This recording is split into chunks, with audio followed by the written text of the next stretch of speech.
नमस्ते स्टूडेंट्स, पाठशाला पंडित में आप सभी का स्वागत है। मैं हूं आयुष भट्टाचार्य। आज हम देखेंगे कि कॉम्प्लीमेंट्री सॉल्यूशन एक डिफरेंशियल इक्वेशन का कैसे ढूंढा जाता है। ठीक है, टॉपिक लिख देते हैं आज का।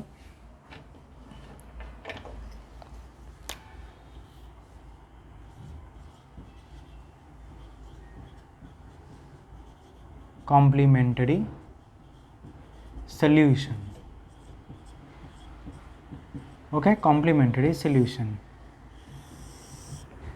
तो हमने क्या देखा था कि एक डिफरेंशियल इक्वेशन जो है, कोई भी डिफरेंशियल इक्वेशन जो कि nth ऑर्डर हो और लीनियर हो, ठीक है, तो उसका अगर हमें सॉल्यूशन निकालना है तो दो हिस्से मिलते हैं। एक होता है कॉम्प्लीमेंट्री सॉल्यूशन और दूसरा होता है पर्टिकुलर सॉल्यूशन। ठीक है, दो हिस्से मिलते हैं। तो ठीक है, दो हिस्से मिल गए, कोई बात नहीं। तो उसका जो पहला हिस्सा है कॉम्प्लीमेंट्री सॉल्यूशन, वो ढूंढना ज़रूरी है। अगर हमें दूसरा पार्ट अगर निकालना है तो दूसरा पार्ट भी अगर हमें चाहिए तो उसके लिए पहला पार्ट सॉल्व करना ज़रूरी है। तो पहला पार्ट है कॉम्प्लीमेंट्री सॉल्यूशन। अब कॉम्प्लीमेंट्री सॉल्यूशन कैसा होता है, देखो, कॉम्प्लीमेंट्री सॉल्यूशन डिपेंड करता है कि फंक्शन जो है, जो डिफरेंशियल इक्वेशन है, वो कैसे दिखता है। ठीक है, वो कैसे दिखता है उसके ऊपर डिपेंड करता है। वो कैसे दिखता है उसके ऊपर डिपेंड करेगा कि ऑक्सिलरी इक्वेशन कैसा रहे। ठीक है, ऑक्सिलरी इक्वेशन कैसा रहे वो डिपेंड करेगा। फिर ऑक्सिलरी इक्वेशन कैसा है उसके ऊपर डिपेंड करेगा कॉम्प्लीमेंट्री सॉल्यूशन कैसा है। तो देखते एक एक करके। क्या है कि YC जो है, YC वो अलग अलग प्रकार के हमें मिलते हैं। YC मतलब कॉम्प्लीमेंट्री सॉल्यूशन कैसे डिपेंड करता है, वो रूट्स पर। ठीक है, डिपेंड करता है वो रूट्स पर। अब एक काम करता हूँ, मैं इसे इंटरचेंज कर देता हूँ। रूट्स पहले लिखता हूँ, फिर YC देखते हैं। Roots and YC। Okay, roots and YC। ठीक है, तो देखो अभी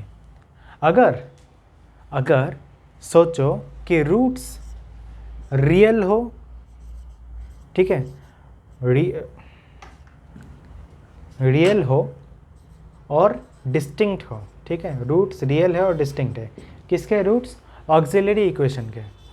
ऑक्सिलरी इक्वेशन के अगर रूट्स रियल हो और डिस्टिंक्ट हो तो फिर अगर सोचो हमें M1, M2, M3 ऐसे Mn तक हमें अलग अलग रूट्स मिल रहे हैं और सभी के सभी अलग है। ठीक है, सभी के सभी अलग है।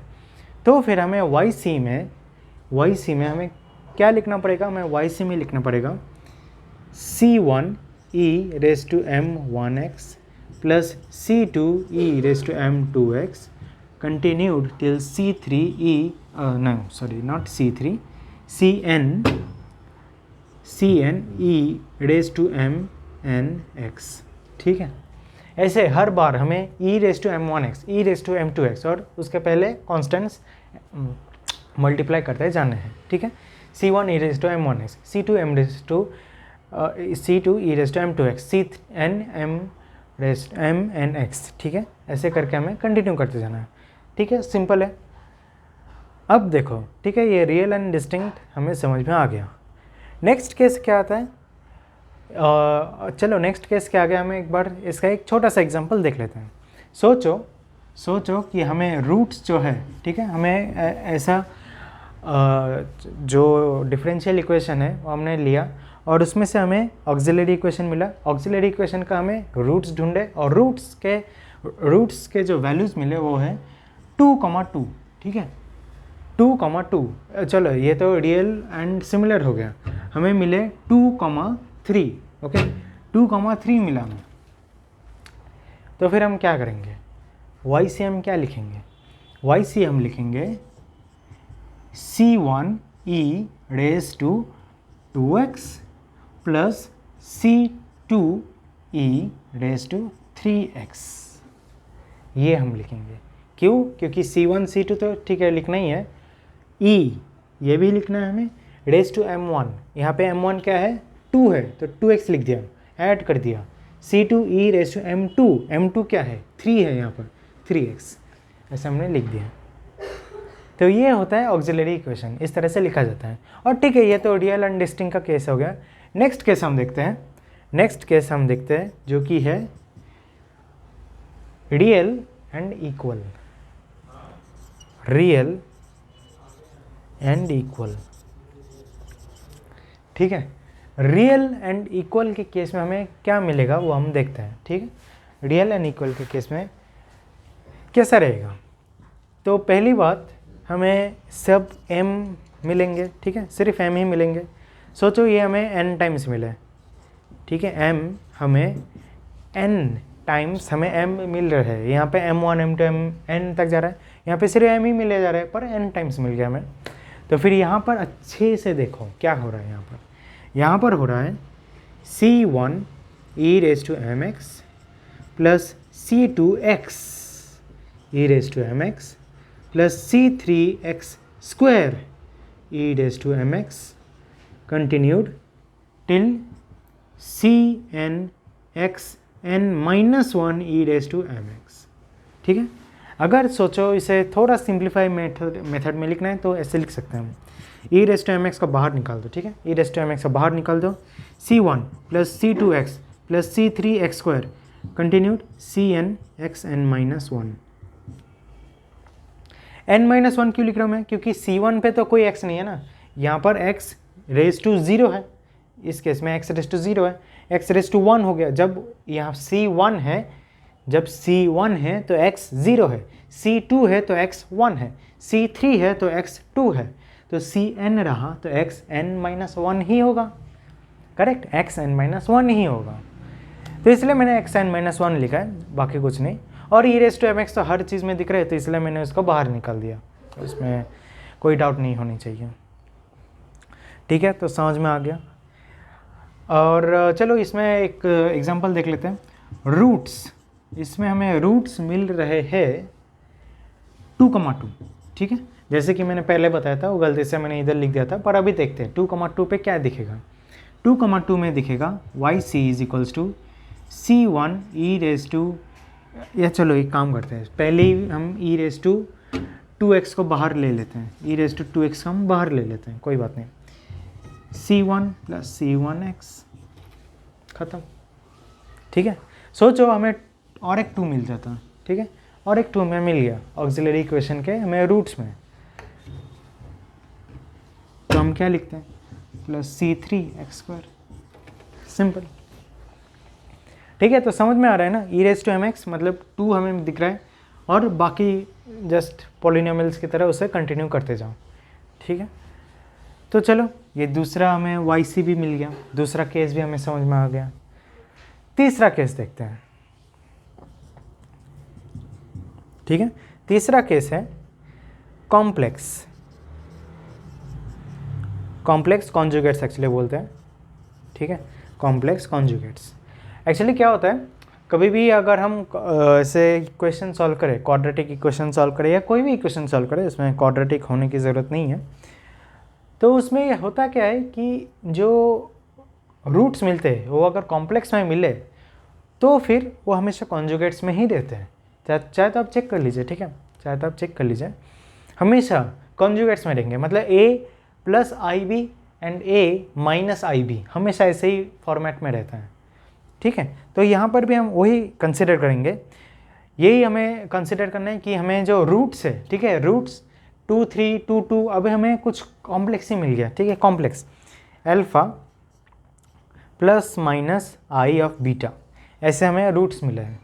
तो हमें इधर क्या लिखना है, हमें इधर लिखना है e⁻x c1 cos beta x plus c2 sin beta x, ये हमें मिलेगा।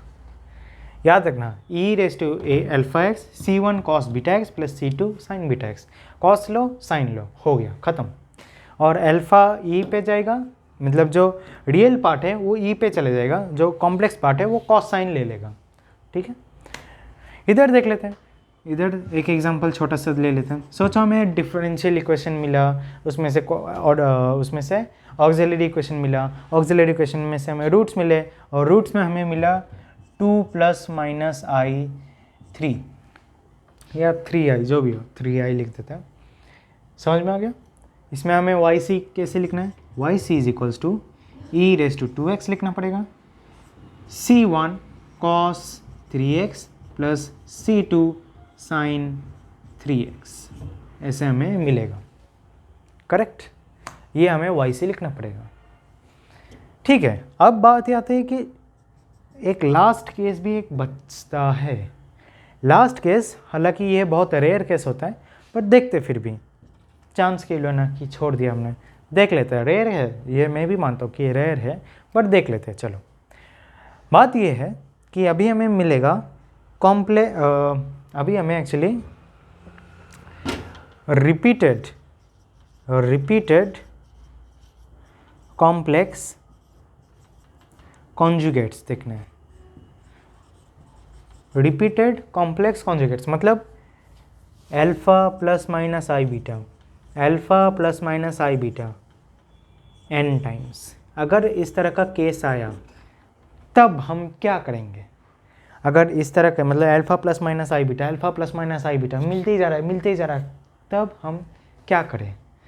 तब हमें कुछ इस तरह से करना पड़ेगा, e raise to alpha x, ठीक है, e raise to alpha x, ये तो पक्का है, ठीक है, ये पक्का है। फिर हमें देखो cos बीटा एक्स है, cos बीटा एक्स है, इसे अलग कर दो, cos बीटा एक्स को अलग कर दो। फिर c1 plus c2x till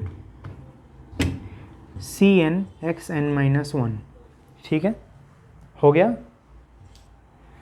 plus sine beta x, same चीज़। पर बात यह है कि अभी कांस्टेंट जो है वो ऐसा नहीं कि इधर c1 है तो इधर भी c1 लगा दिया, वो गलत है। हर बार हर चीज़ में कांस्टेंट्स चेंज होते रहेंगे।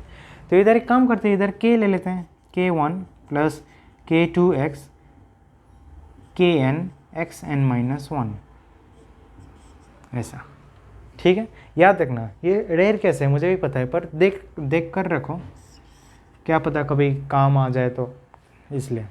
तो e raise to alpha x cos beta x c1 plus c2x plus cn x minus 1 sine beta x k1 k2x till kn x minus 1, ठीक है।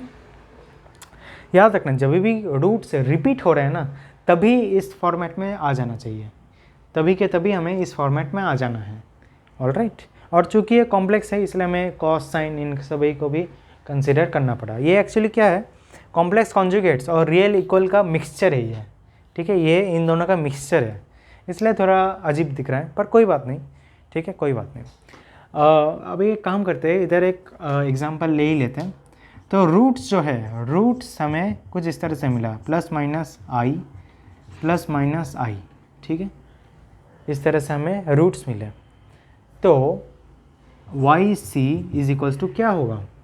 Y C is equals to होगा e raise to 0x, correct, क्योंकि इधर ये है क्या actually 0 plus minus i, 0 plus minus ही i ही है ना, तो e raise to 0x then cos 1x, तो मैं इसी तरह cos x से लिख देता हूँ, c1 प्लस c2x, क्योंकि 2 बार रिपीट हुआ है 2, तो इसलिए 2 टर्म्स हमने लिख दिए इधर, प्लस साइन x, अब इधर c3 लिख देता हूँ, ठीक है, c3 प्लस c4x, ख़त्म। ओके, अब e रेज टू 0x है तो इसे ना लिखा तो भी चलेगा, ठीक है, इसे नहीं लिखा तो भी चलेगा, क्योंकि e रेज टू 0x 1 होता है, तो बस ख़त्म, ये हमें आंसर मिलेगा।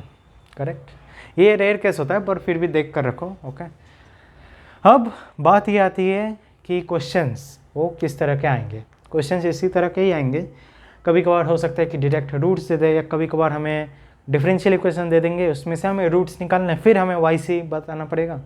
देखते हैं एक एक करके, ठीक है। तो इसे मैं इरेज कर देता हूँ। ऑलराइट,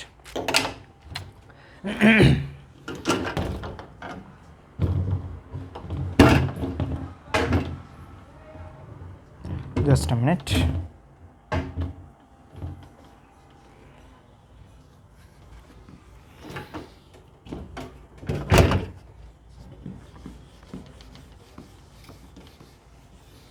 जब तक मैं ये बोर्ड इरेज करता हूँ तब तक आप एक काम कर सकते हैं, अगर आपको ये वीडियो अच्छा लग रहा है तो फिर आप नीचे जाके लाइक कर दीजिए इस वीडियो को। और हाँ, सब्सक्राइब भी नहीं किया तो पहले तो वो कीजिए, सब्सक्राइब कर दीजिए इस चैनल को। क्या है, जितना ज़्यादा आप लाइक करेंगे, शेयर करेंगे, सब्सक्राइब करेंगे, उतना ज़्यादा स्टूडेंट्स तक ये वीडियो पहुँचेगा और उनकी भी हेल्प होगी। करेक्ट।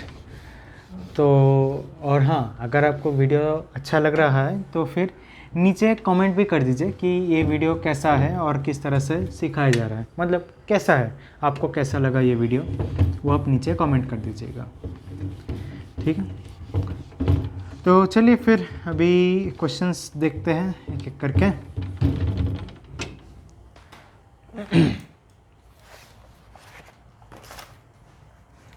ओके, तो पहला क्वेश्चन है कुछ इस तरह का, जो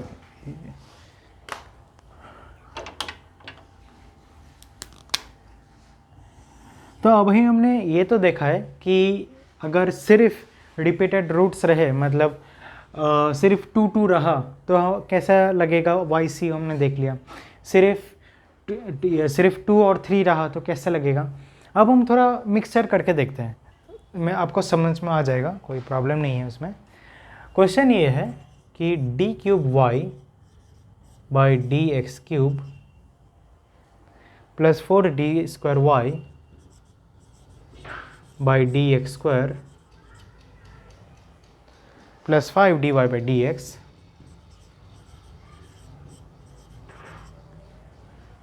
is equals to x cube minus 1। Okay, तो आपको क्या लिखना पड़ेगा, याद रखना ये स्टेप्स है, ये स्टेप्स आपने नहीं लिखा तो फिर हो सकता है कि मार्क्स कम हो जाए। ऐसे लिखना है, let capital D is equals to D by d x, therefore D cube y plus 4d square y plus 5dy equal to x cube minus 1। Auxiliary equation पूरा लिखना, ठीक है, ऑक्स इक्वेशन मत लिखना, पूरा ऑक्सिलरी इक्वेशन लिखना। D cube, ठीक है, इसका मतलब क्या हुआ, y को हटा दो और इक्वल टू 0 कर दो। So D cube plus 4d square plus 5d equal to 0। Therefore अभी हमें इसमें से रूट्स ढूंढने पड़ेंगे, तो ढूंढते एक एक करके roots. Plus 4d plus 5 equal to 0। Therefore अब बात ये कि इसे तो हमें फॉर्मूला मेथड से सॉल्व करना है एक्चुअली। देयरफॉर पहले एक काम करते हैं, d इक्वल टू 0 कर देते हैं, ये एक रूट हमें मिल गया। So now therefore d is equals to minus 4 plus minus 16 minus 4 in minus 20 by 2 which will give us minus 4 plus minus 2i by 2 which will give us minus 2 plus minus i। ये हमें roots मिले हैं, ठीक है, ये roots हमें मिले हैं। तो फाइनली एक काम करते हैं, सारे रूट्स लिख देते हैं। 0 minus 2 plus i plus minus i, 0 minus 2 plus minus i, ये रूट्स हमें मिले हैं। तो वाई सी क्या होगा, वाई सी होगा c1 e raise to 0x, ये एक ही है तो इसलिए ये डिस्टिंक्ट है, ठीक है, पता है मुझे एक ही है पर डिस्टिंक्ट तो है ना, इसके जैसा और एक तो नहीं है, तो रिपीटेड नहीं है, तो ये डिस्टिंक्ट हो गया, और रियल भी है तो इसलिए ये डिस्टिंक्ट हो गया। तो c1 e raise to 0x plus e raise to क्या है minus 2x, e raise to minus 2x c2, okay, c2 लिखना क्योंकि c1 हमने पहले लिख दिया तो c2 लिख देना। c2 cos beta x, beta क्या है 1 है तो cos x plus c3 sin x, okay, ये हमें मिला है। तो फाइनली आंसर कुछ इस तरह से हमें दिखेगा, c1 plus e raise to minus 2x c2 cos x plus c3 sin x, okay, ये हमें आंसर में मिल रहा है।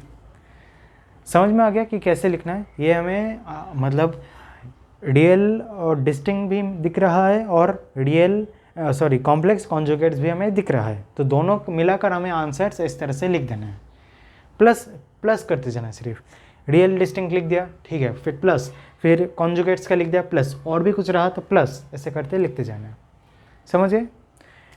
नेक्स्ट क्वेश्चन की ओर बढ़ते हैं। तो नेक्स्ट क्वेश्चन है, जस्ट मिनट, इससे पहले इरेज कर देते हैं।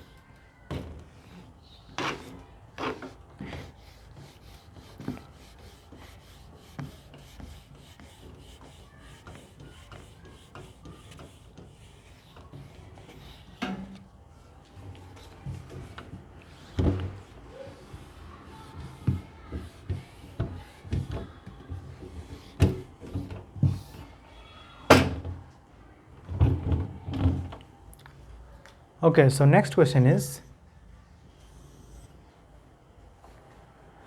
इस बार हमें रूट्स दे दिए गए हैं, ठीक है, इस बार हमें रूट्स जो है वो दे दिए गए हैं। तो देखो +-1 मिले हमें, फिर 2 एंड फाइनली हमें मिला है 1 ± i। तो हमें पहले तो लिखना है गिवन रूट्स, ठीक है, गिवन रूट्स 1 -1 2 2 1 + i 1 - i, 6 अलग अलग रूट्स हमें मिले हैं, ठीक है, 6 अलग अलग रूट्स हमें मिले हैं। तो इसमें से हमें YC बनाना है। तो YC हम कैसे बनाएं, देखो e⁻1x या C1 लिखना ही भूल गया मैं, एक एक करके लिखते हैं। C1 e⁻1x plus C2 e⁻−1x plus C3 e⁻2x plus C4x e⁻2x। क्यों? क्योंकि अभी x हमें लगाना ही पड़ेगा, रिपीट हो रहा है ना, 2 बार रिपीट हुआ है, तो एक x तो हमें सेट करना ही है। प्लस C5 या जैसे मैंने लिखा था वैसे ही लिखते हैं, e⁻x C5 cos x plus C6 sin x, ऐसे हमें लिखना है। तो फाइनली अगर एक काम करते हैं, इस ब्रैकेट को भी ओपन कर देते हैं, क्या होगा, C1 e⁻x plus C2 e⁻−x plus C3 e⁻2x plus C4 x e⁻2x plus C5 e⁻x cos x plus C6 e⁻x sin x। ये हमें फाइनली YC मिल गया, ठीक है। तो YC इसी तरह से लिखा जाता है, फाइन। अब और एक क्वेश्चन देख लेते हैं। इससे क्या होता है, जितने ज़्यादा आप क्वेश्चन सॉल्व करेंगे उतने ज़्यादा आपको क्लियर होगा कि कैसे हमें करना है। तो जो क्वेश्चन है वो ये है कि okay, question is state the order, okay, state order of differential equation, construct the differential equation, construct the differential equation, write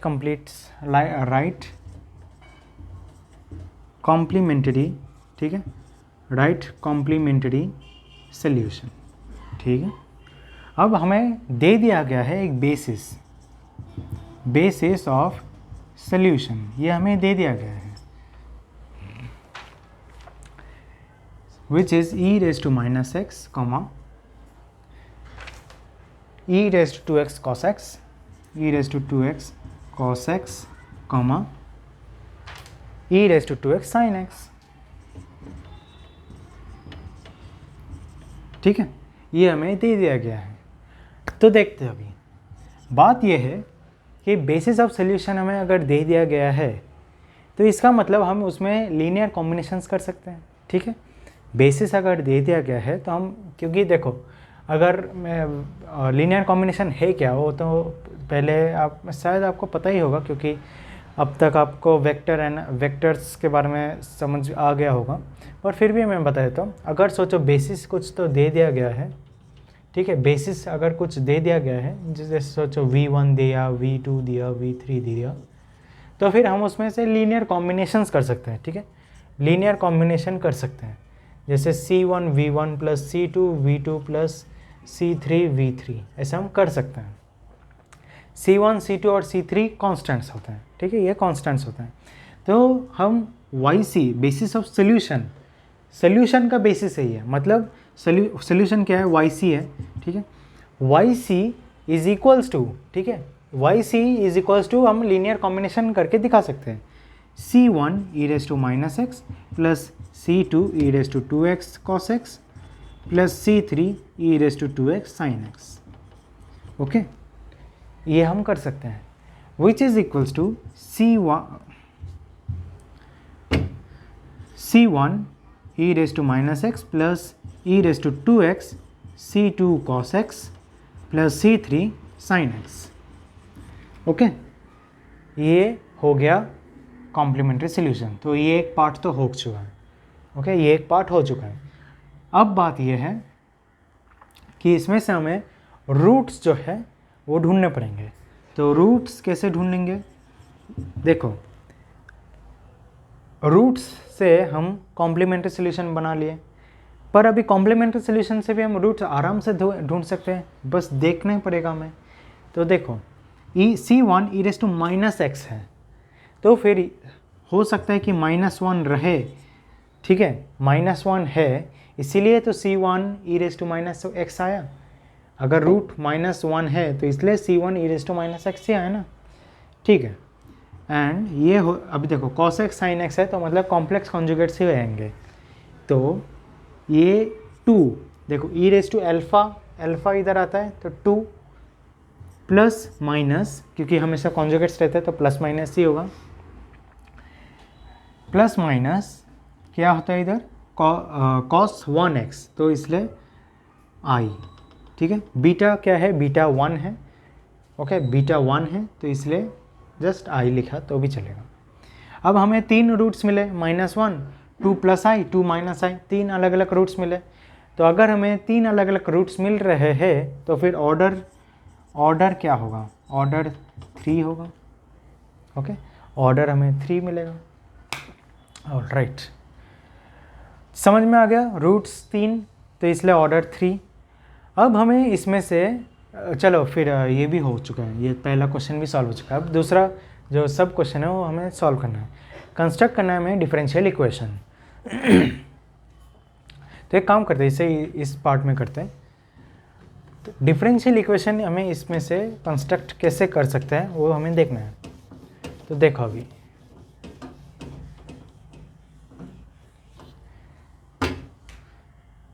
differential equation हम कुछ इस तरह से सॉल्व कर सकते हैं, d माइनस रूट 1, ठीक है, ये कुछ इस तरह से मैं दिखा देता हूँ, d minus m1, d minus m2, d minus मतलब dot dot dot d minus mn is equals to fx, ऐसे करके सॉल्व किया जाता है।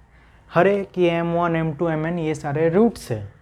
तो सिमिलरली d माइनस m1 क्या है, पहला root -1, d minus of 2 plus i, d minus of 2 minus i is equals to fx। Therefore d plus 1 d, अब इधर, ठीक है, d minus of 2 plus i and d minus of 2 minus i, अगर इस तरह का क्वेश्चंस मतलब इस तरह का प्रॉब्लम रहे तो फिर डायरेक्टली हमें ये एक फॉर्मूला है उसे अप्लाई करना है, D square minus 2 alpha D plus alpha square plus beta square, ये डायरेक्ट अप्लाई कर देना है। ये याद रखना, ये बहुत ही इंपॉर्टेंट फार्मूला है, ठीक है, ये फार्मूला बहुत ही एक इम्पॉर्टेंट फार्मूला है, इसे याद रख लो। तो डी स्क्वायर, ठीक है, वो तो डी स्क्वायर तो लिखना ही है, माइनस ऑफ 2 अल्फ़ा क्या है 4 है, आई मीन अल्फ़ा क्या है 2 है, तो 2D प्लस अल्फा स्क्वायर मतलब 2 का स्क्वायर प्लस b क्या है 1 का square is equals to fx, which means d plus 1 d square minus 4d plus 5 is equals to fx। Correct, ये हमें मिला है d plus 1 d square minus 4d plus 5। अब और भी सॉल्व करते जाना है ताकि फुल डिफरेंशियल इक्वेशन हमें मिल सके।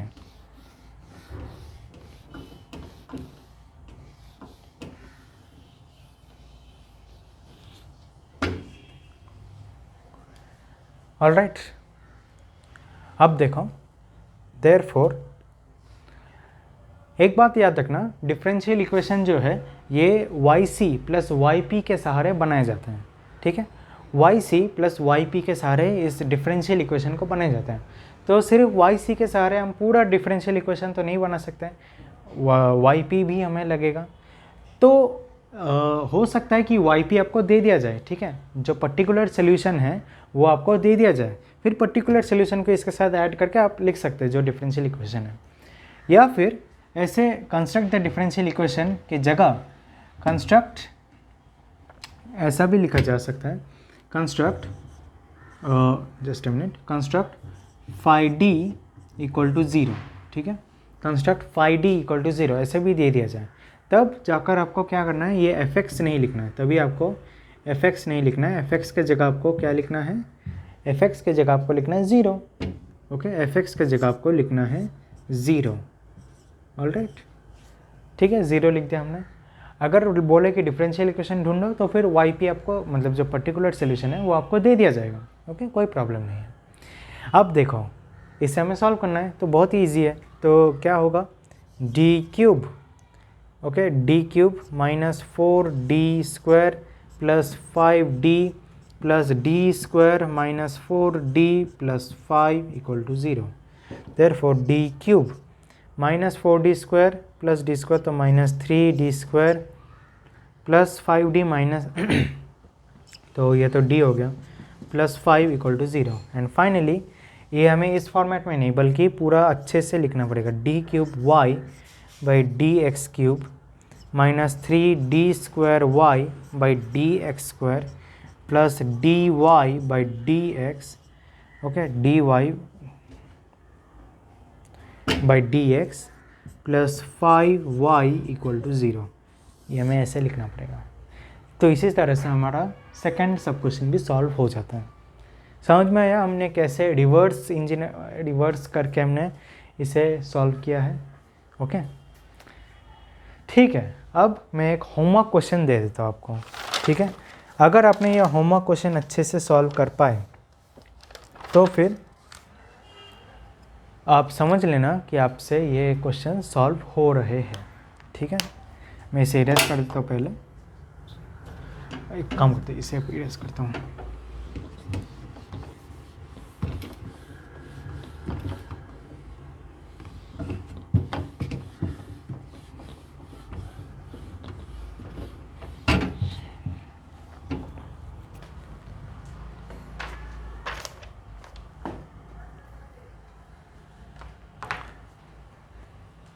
तो आपके लिए जो होमवर्क क्वेश्चन है वो है d raise to 4y by d raise to x4, ठीक है, plus 9 d square y by d x square plus 20y is equals to 5e raise to minus x, 5e raise to minus x. ठीक है, ये आपका homework question है और आपको ये सॉल्व करते जाना है। आपको ढूंढना है yc, ठीक है, आपको ढूंढना है yc। तो yc अगर सॉल्व करते करते आपको अगर yc फाइनली आपको कुछ इस तरह से मिले, c1 cos root 5x cos root 5x plus c2 sin root 5x plus c3 cos 2x plus c4 sin 2x। ठीक है, आपको सॉल्व करते जाना है और अगर आपको आंसर में ये मिले तो फिर आप समझ लेना कि आपका आंसर करेक्ट है, आपको कॉम्प्लीमेंट्री सॉल्यूशंस ढूंढना आ रहा है। ठीक है, तो चलिए फिर आज के लिए इतना ही।